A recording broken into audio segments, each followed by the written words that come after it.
lodgings. This is a very old term, okay, but useful very much for first years, okay, first time away from home. It mostly satisfies parents who are a little bit worried about you, okay, particularly. So what a digs basically is a room or a section of a house, okay, where you are paying for that, and also you will get breakfast and dinner, or at least two meals in the house. Okay, so you may be sharing that with the family, or it may be that they provide you with your own cooking facilities. Let's say it's an extended garage or whatever it is that you're now living in. Okay, so they're called digs. Room on its own, or it could be regular room within the house itself. The cost depends on if you're staying from Monday to Friday, or if you're staying at weekends as well. It'll be considerably more if you're staying over the weekend, because obviously they're paying for food or for heating and lighting, etc. If you're going to go for that option, and it's a very good option for students in first year particularly, it would be worthwhile making sure that there are two students in the house, or at the very least that the house has taken students in the past, and you're kind of getting almost references. They'll be looking for references for you, but maybe you can hear the or get references about them as well. Find out from others who have been there. Okay, you don't want to be there on your own. Kildalton offer those kinds of lodgings as well. So they have, I think it's 80 rooms on the campus itself in Kildalton, but that's dependent upon you getting an offer of a college course there, and you're paying up front. Okay, so it's a first come, first offered rooms, first paid gets it. But they also have houses in the area where families let out or rent out rooms, and also will do kind of like a sublet where they might have 4 or 5 people sharing the house. They rent out the house as well. Okay, so very suitable for first years. It's also it blends a bit of the freedom that you would have with going to college, but also a little bit of somebody keeping an eye on you to make sure that if you do get sick, that you're a little bit taken care of, or if you don't, you're not getting up for the lectures, you're not going out, that they can keep an eye on you. Okay, so it can work out well from that point of view.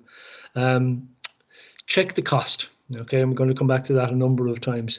The cost that you will be paying, that it's including of things like the heating, the electricity, the TV license, the satellite subscription, bin charges, or damages. Okay, just check whatever it is that they're asking you for. All right, and it could turn out that it would work out actually cheaper in the long run if you were to go that route.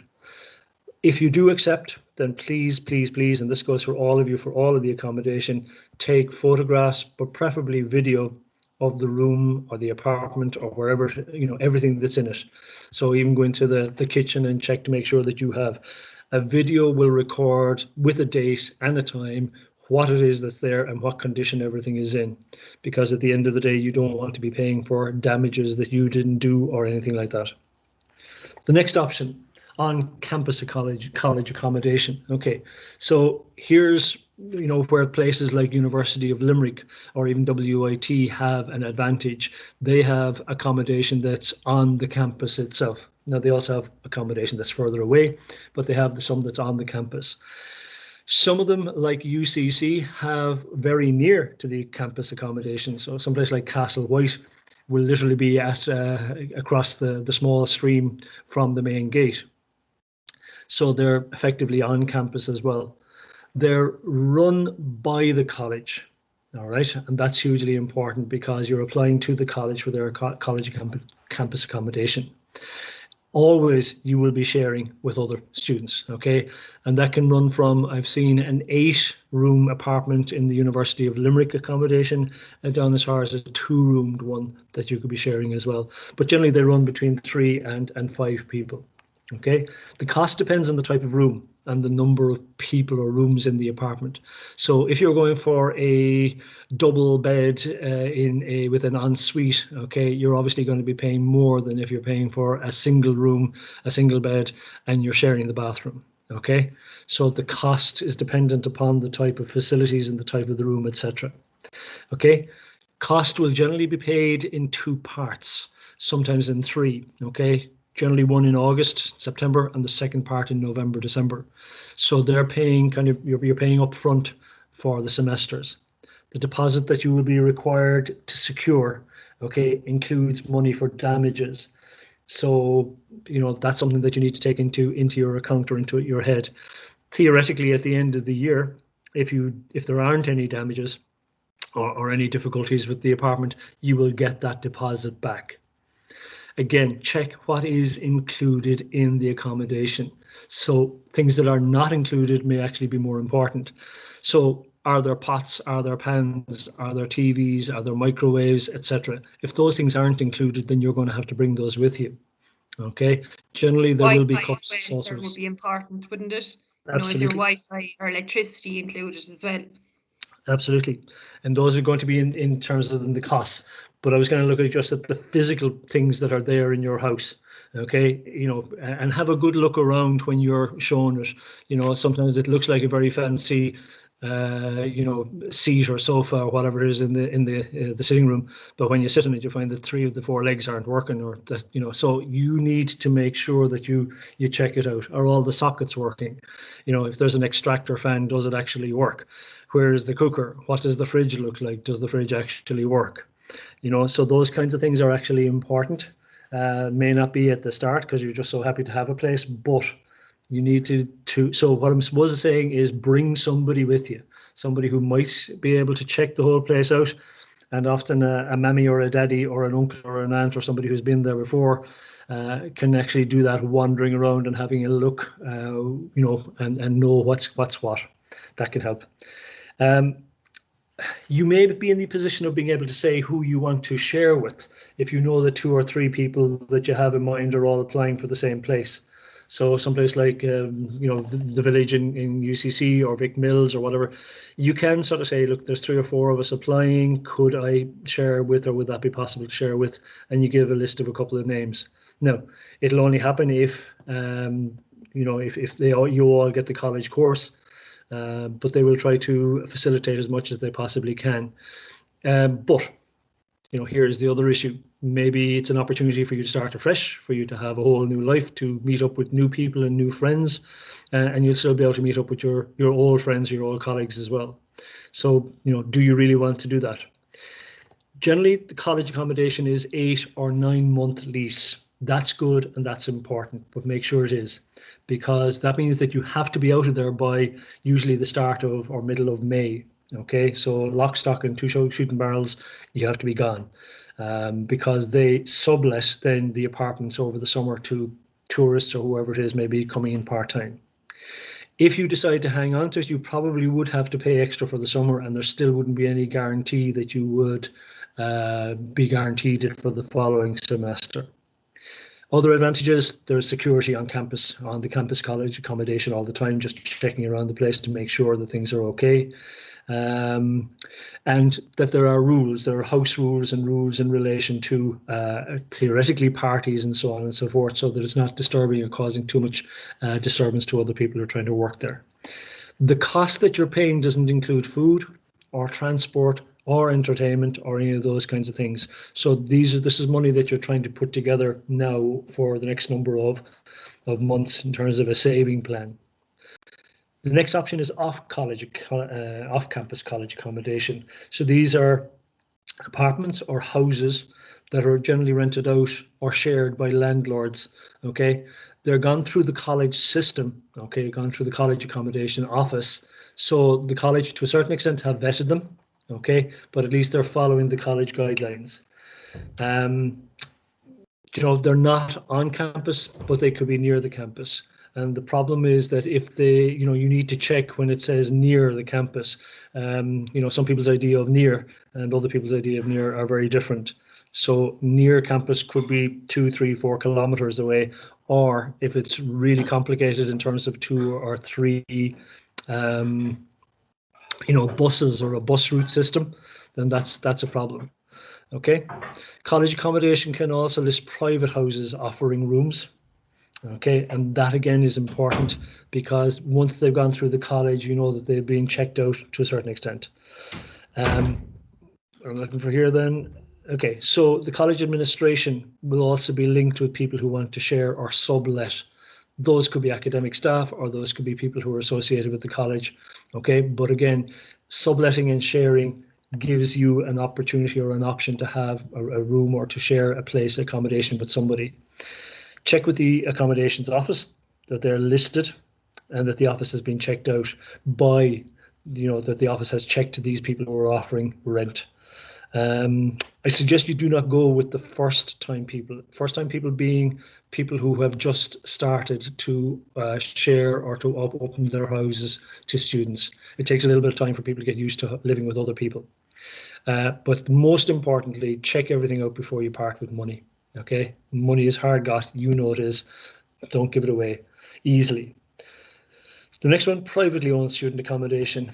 That's important that you know that it's the fact that it uses student accommodation in its name. Don't be fooled in thinking that it's college accommodation. It's not. It's privately owned. It's private. It's owned either by an individual or by a company, and most of them will be companies. Okay, there are a couple of those in Cork as well. There's one in Copley Street. And there are a few of them.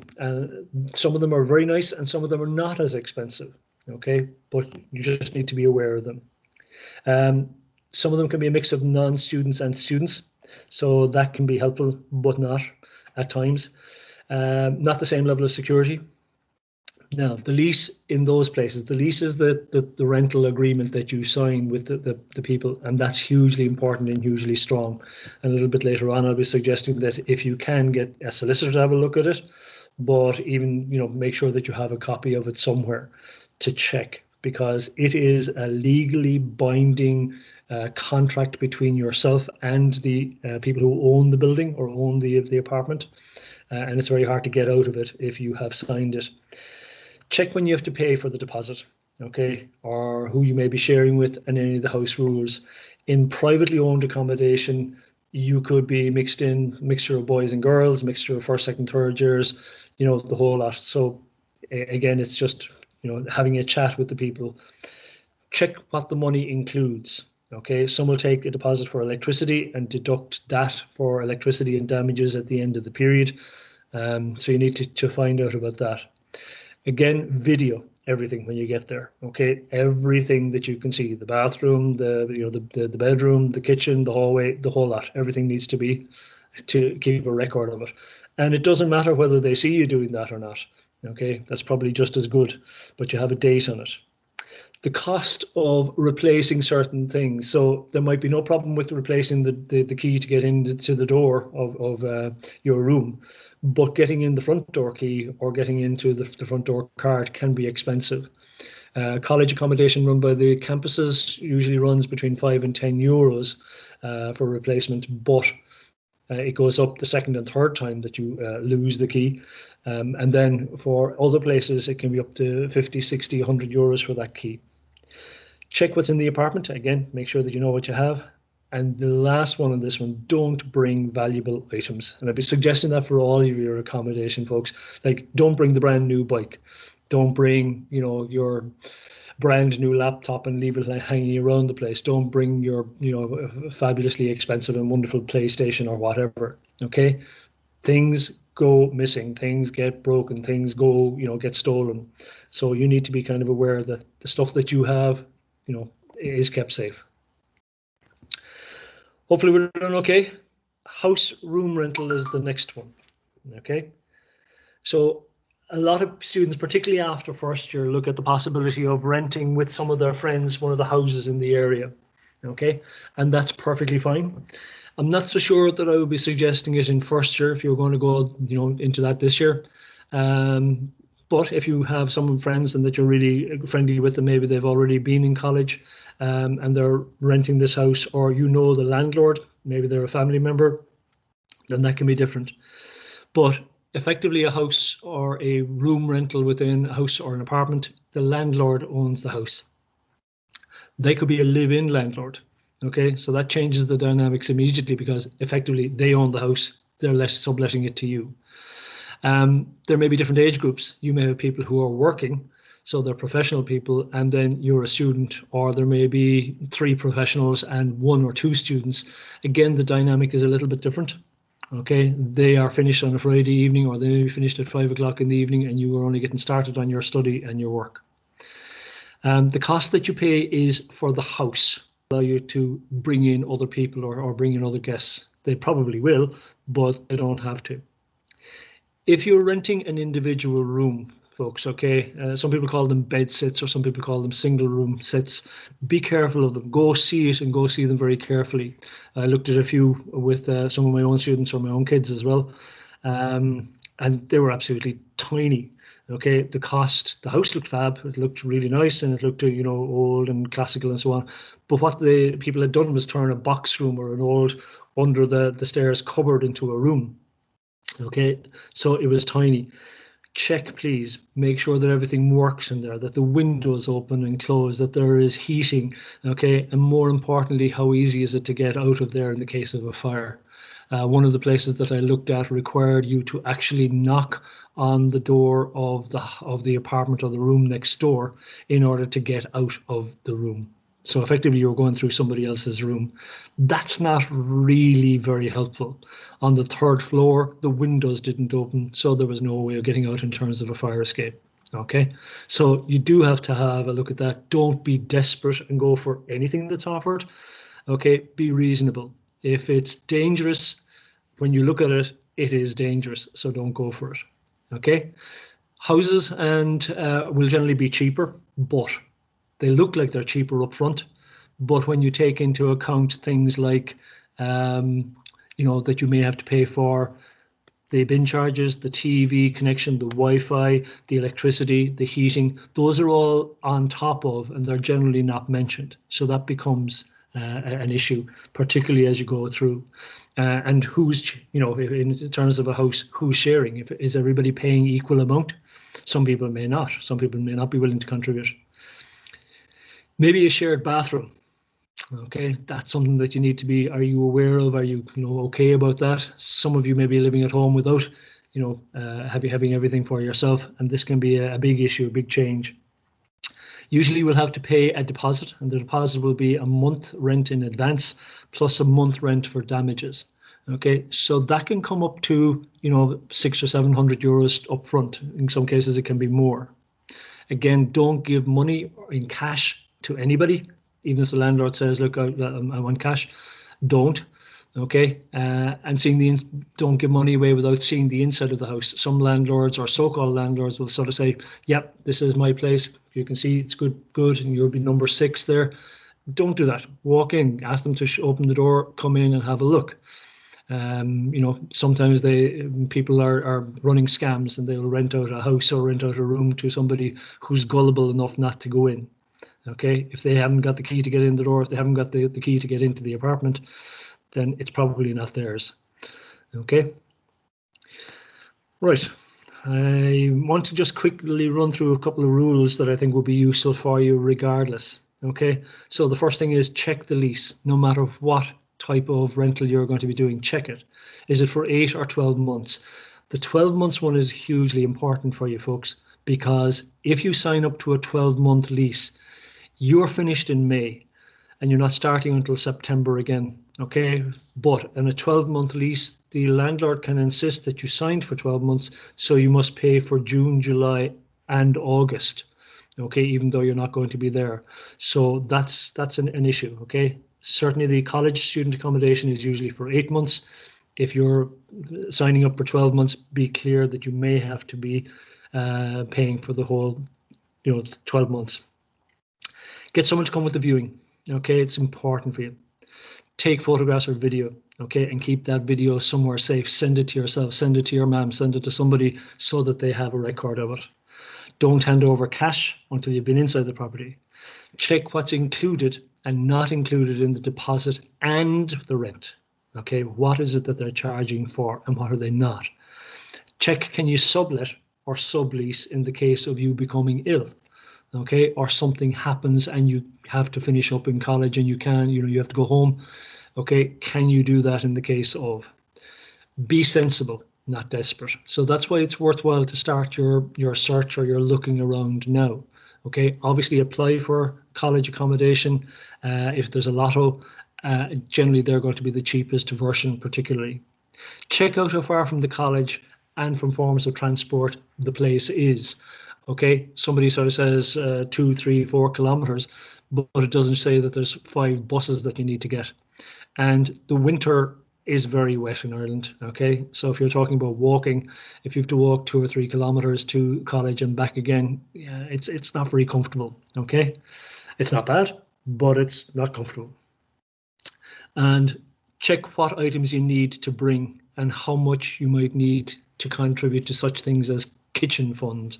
Okay, if you're sharing a house or you're sharing an apartment, okay, milk, bread, butter, sugar, the basics, okay, washing up powder, that sort of stuff, okay. If you bring it all and everybody else uses it and nobody else is providing any of it, you can start to get a bit annoyed after a while. All right, so that's important. Okay, so here's the issue for some people. Okay, will you share with friends? There's advantages and disadvantages to that one. Okay, the advantage obviously is that you know friends, you know them, you can relax, you can have a conversation and a bit of banter after your college day, which is a working day. Okay, it's a long day, and generally you'll trust them. But, and here's the big thing, you do need to sit down and arrange or agree some ground rules, no matter how well you get on with each other, and you need to have those ground rules in place before you start to live with each other. Things like hygiene, who cleans up the kitchen? Do you clean up after yourself? If you're cooking for everybody, do they take it in turns then to clear up? If who takes turns to clean? If you just feel like just leaving pots and pans and cups and saucers pile up there in the sink, it's not very nice. If you allow rubbish to pile up in the bin, takeaways, leftover food, that sort of stuff, brilliant at bringing in rats, mice, and all sorts of nasties into your whole, the place where you're staying. So you need to have this kind of a conversation, a clean up rota. Shared bathroom, who's going to clean that? How often is it going to be cleaned? What way is it going to be done? So all of that is important to have a chat about. Cooking, food storage and sharing, and food, getting rid of it into the bin, that needs to be chatted about. The issue around boyfriends and girlfriends staying over, and that staying over lasting, 2, 3, 4, 5 nights, and then starting to wander into 2, 3, and 4 weeks. That's where it starts to become an issue. Okay, so you need to have had a chat about that. Similarly, freeloaders, people coming in eating all of your food or eating your food and not contributing towards it, or parties that go on late into the night, if you're allowed to have those kinds of things going on. What's agreeable? What's a reasonable amount of time? What's a reasonable time to end it? How many is reasonable to have during the week or at the weekend? Those conversations need to be had. You can't just sort of, play it by ear. Oh, it'll depend. No, you need to talk about it. You're living with people, other people that you haven't been living with for a long, ever before. So their personal habits will start to grate on you. Okay, their partner and their partner's habits may start to grate on you. Their own attitude to work or to study or to exams or to the timetable that they have, and whether they have the same study timetable as you or not. Some our timetables are heavy in terms of lecture content, so they may be, you may be in college all the time, or you may be back and needing to get assignments done, and somebody else might only have 12 hours of college contact a week. Okay, noise and how that affects, sort of stuff. What you're going to watch on the telly, any of those kinds of conversations need to be have, and the sooner you do it, okay, if you can have that as a group before you get started, then it's going to make things a lot easier. It'll save a lot of friendships. Okay, where can you get more information? Loads of information on the different websites. Cork IT has a very good information section just in relation to the different types of accommodation, and that's worth reading, even if you're not going to go to CIT. So it'll talk about all the kind of things that we talked about now. Some accommodations are linked to a college, but some do not require or mind which college you're attending. So again, going back to the Cork one, Parchment Square, if I remember correctly, is supposed to be for Cork IT students only, but some of the other ones don't mind whether you're in UCC or CIT or attending one of the PLC colleges. Okay, so that's completely up to yourself. Other places, I'm not necessarily suggesting that you'd look these up, but there are possibilities. Some people do. So daft.ie or some of the auctioneers in Cork, they'll offer places or offer to find you places, but it'll cost you. Okay, it's a service. So just think about that. And also, again, the same rules apply. Don't give money until you've seen and you're sure. Okay, The general cost for college accommodation this year that I can see is anywhere between 5,000 and 7,000 euros, depending on the type, the location, and the amenities that they have. But on average, you're talking around about, somewhere between, say, 5,000 and 6,500. Okay. The 7,000 one was supposedly quite a luxurious place. I think it's part of the UL, and it was just a 2-room sharing apartment, deluxe they called it. Start saving now, and if you have some money that you can put into the Care Credit Union or into any credit union. Again, we talked about this before, student loans are cheaper from there, but also Care Credit Union may be able to provide a bursary. I think it's €1,000. It's on a lotto system, but it's worth it from that point of view. And then if you run into trouble, who do you need to contact? Well, Threshold is a very excellent organisation. They will help you with any difficulties you might be having with landlords. Okay, you should look at their website about your rights and your responsibilities before you start to rent. Citizens Invite centres, they're always very helpful. The lease is the most important thing, and I've suggested here get a solicitor to read it or send them a copy after signing in to make sure that it is okay.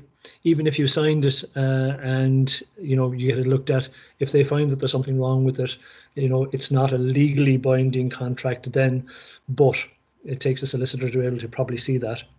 If it's college run accommodation, then the accommodation office is the first place that you go to if you have any difficulties. The student union, and you should all join and become aware of your student union in each of the colleges that you're in. That includes the PLC colleges, because your student union have welfare officers and people that can help you if you're having any difficulties either in the college or with elements that have to do with the college, and that will be accommodation as well. The colleges usually have a budgeting and money advice person. Okay, so somebody that you can go to if you're having trouble with your rent or having difficulties, and they may be able to give you some advice. And then lastly, I've listed down here is MABs. If you're having major problems with your finances or with budgeting and money, the money advice and budgeting service MABs are very helpful from that point of view. Okay.